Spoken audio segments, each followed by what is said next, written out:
स्वर्गीय प्रवीण प्रणम मालू इनकी स्मृति में महाराष्ट्र के इतिहास के दूसरे सबसे बड़े इस्कॉन मंदिर का भव्य निर्माण अमरावती में भूमिदान एवं भूमि पूजन 8 मई 2025 शाम 5 बजे मालू सिटी रेवसा तिवसा रोड अमरावती।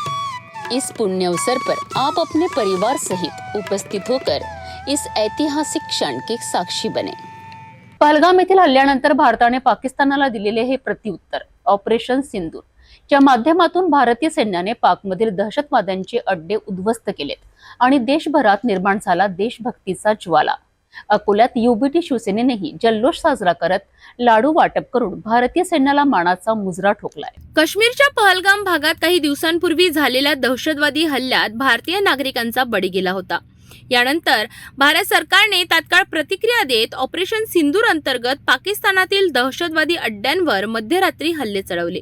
या मोहिमेत भारतीय वायुदल आणि गुप्तचर यंत्रणांनी अचूक माहितीच्या आधारे कार्यवाही करत दहशतवाद्यांच्या बंकरवर अचूक निशाणा साधला।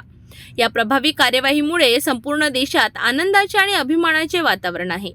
अकोल्यातही उद्धव बाळासाहेब ठाकरे शिवसेनेच्या कार्यकर्त्यांनी भारतीय सैन्याच्या कामगिरीचं कौतुक करत लाडू वाटप आणि फटाक्यांची आतिषबाजी करत देशभक्तीचा जल्लोष साजरा केला।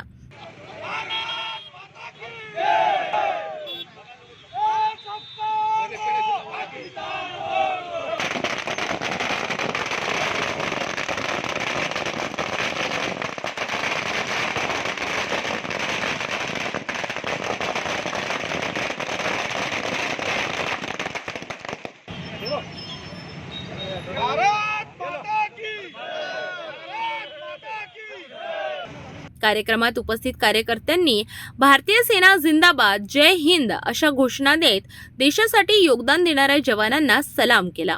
नागरिकांनीही या कार्यक्रमात उत्स्फूर्त सहभाग घेतला।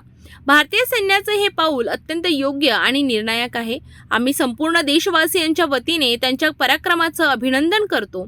हा जल्लोष केवळ आनंदाचा नाही तर त्यांच्या कार्याला मानाची सलामी आहे। आणि कालची स्ट्राईक झाली तर खरोखर आम्ही मोदींचे अभिनंदन करतो की आता पीओकेने आपल्याला पाकिस्तान पण आपल्यालाच पाहिजे आणि पाकिस्तानचे डबल हिंमत करायला नाही पाहिजे की आतंकवादी हमला करण्याची आणि पाकिस्तानला त्याची नाणी आठवण करून द्यायची। आजच आपल्याजवळ ताकद आहे आणि आजच आपण करायला पाहिजे। देशाच्या सीमांवर लढणाऱ्या जवानांना देशभरातून मिळणारा पाठिंबा हेच त्यांचं खऱ्या अर्थाने बळ आहे।